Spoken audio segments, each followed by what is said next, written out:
Growing up in the 90s and early 2000s, April always meant one thing: Sri Lanka playing in a Tri-Nation series. The New Year holidays made it even more special. Fast forward 20 plus years, and things have changed. Cricket in this part of the year just doesn't feel the same to me anymore. But those memories, they're still as vivid as ever. In today's episode of Pedals and Wickets, we're taking a trip down memory lane to revisit a couple of those unforgettable tournaments. One brings back bittersweet memories, while the other is pure nostalgia. So hop on as we rewind to the late 1990s.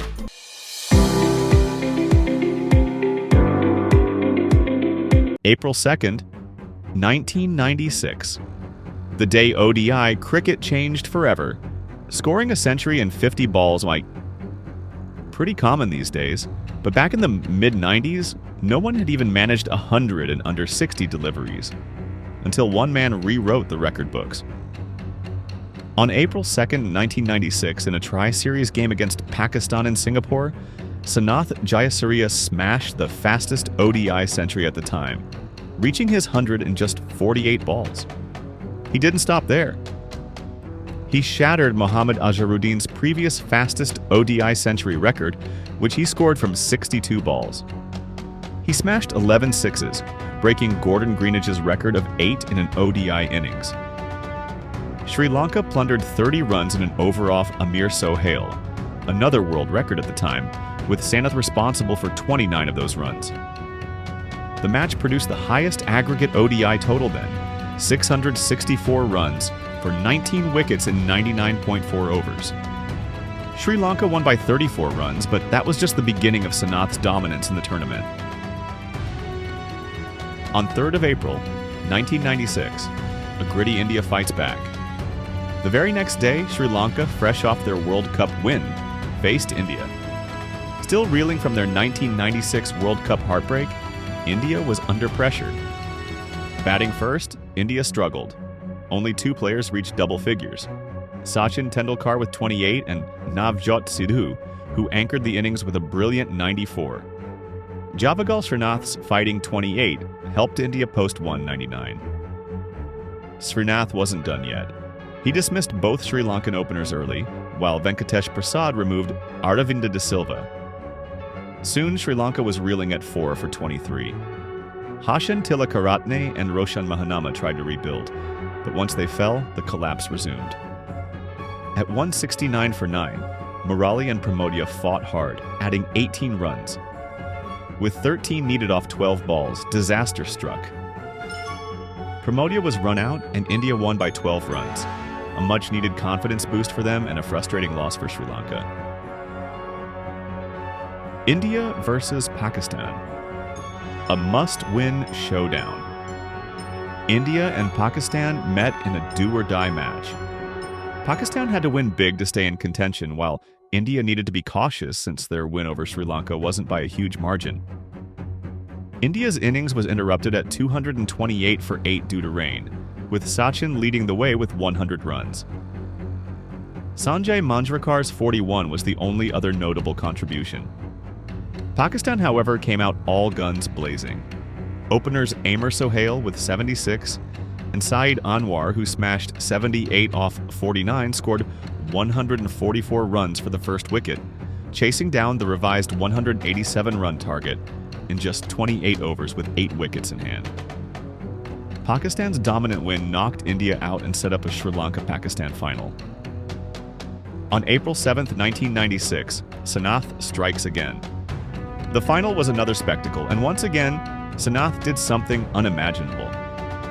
Chasing 216, Sri Lanka lost Muralitharan for a duck, but by then, the scoreboard already read 70. Why? Because Sanath had scored 67 of those runs himself.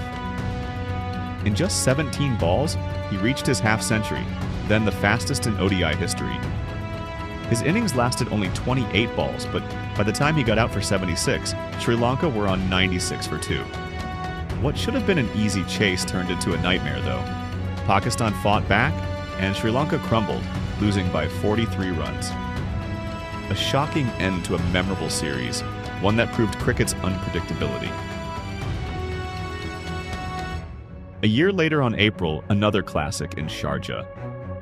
Moving ahead to 1997, we head to Sharjah, home to the most ODI matches in history, despite the UAE not having a major cricket team. This time, Sri Lanka faced Pakistan and Zimbabwe. Sri Lanka got off to a strong start, restricting Zimbabwe to just 187 and chasing it down with ease. Against Pakistan, things got tricky early on, but Marvin Atapattu with 94 and Aravinda de Silva with 97 steadied the ship, helping Sri Lanka post 243. Tight bowling from Muralitharan and Sanath Jayasuriya ensured Pakistan fell short, managing only 224. Pakistan, despite posting just 187 in their next game, pulled off a big 93-run win over Zimbabwe, thanks in large part to 4 crucial runouts in Zimbabwe's innings. Sri Lanka then secured their place in the final with a commanding 51-run victory over Pakistan, led by a brilliant 131 from Aravinda de Silva. However, in a surprising turn of events the very next day, Sri Lanka stumbled against Zimbabwe, failing to chase a target of 204. Guy Whittle's outstanding all-round performance played a key role in Zimbabwe's upset win. That result set the stage for a high-stakes clash between Pakistan and Zimbabwe, both teams now needing a win to book their spot in the final. Pakistan's grit seals. Final berth in a thriller against Zimbabwe. In a high-stakes clash for a spot in the final, both Pakistan and Zimbabwe found themselves in a must-win situation. Batting first, Pakistan crumbled under Zimbabwe's disciplined attack, led by the brilliant Heath Streak, who eventually finished with 4 for 18, slumping to a disastrous 51 for 7. Just when all seemed lost, wicketkeeper Moin Khan rose to the occasion, forging a crucial 77-run 8th wicket stand with Sakhlain Mushtaq. Moin's gritty 61 proved invaluable as Pakistan scrapped their way to 151 for 9 and 50 overs on a challenging pitch. Chasing 152, Zimbabwe faltered early at 14 for 2 as Waqar Younis struck with the new ball. Despite starts from Andy Flower, Paul Strang, Heath Streak, and Dirk Viljoen, the Zimbabweans never truly settled. Pakistan's spin duo, Mushtaq Ahmed and Sakhlain Mushtaq, spun a web around the middle order, sharing 6 wickets to bowl Zimbabwe out for 119 in 40 overs. With this hard-fought 32-run victory, Pakistan secured a rematch against Sri Lanka in the final. On April 11, 1997, redemption for Sri Lanka. The final was a low-scoring affair, just like the rest of the tournament. Pakistan, batting first, posted 214, thanks to Inzamam ul Haq and Salim Malik. Murali starred with the ball again, finishing as the tournament's top wicket-taker with a tally of 13 wickets. Sri Lanka's chase was far from smooth. They lost early wickets, but Aravinda, the tournament's leading run scorer, where he finished with 410 runs, twice as many as the next highest, stood firm. Teaming up with Roshan Mehanama, he took Sri Lanka close. With 12 needed off the last 3 overs, he stayed calm. In the end, he finished unbeaten on 87, guiding Sri Lanka to a 4-wicket win with 4 balls to spare. Aravinda walked away with Player of the Match, Player of the Tournament, and Best Batsman awards. Murali took Best Bowler, while Mahanama was named Best Fielder. Sri Lanka had erased their painful memories from the 1996 final. The end of an era. Tournaments like these made cricket special, nations battling it out, players giving it their all for their country, and fans emotionally invested in every moment. Sadly, multi-nation tournaments are a rarity today, replaced by franchise cricket where money often takes precedence over national pride. A heartbreaking farewell. Will Pucovski. Life can be cruel. It's devastating to see a player forced to leave the game they love. Not by choice, but by fate. That's exactly what happened to Will Pucovski, who had to retire at just 27 due to repeated concussions. But passion finds a way. Just as one door closed, another opened. Pucovski was immediately appointed head coach of MCC's Premier Men's program. Wishing him nothing but success in this new chapter. That wraps up this episode of Pedals and Wickets.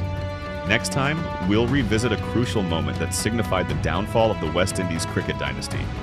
Let me know your thoughts on the lack of multi-nation cricket these days in the comments. See you in the next one. Until then, take care.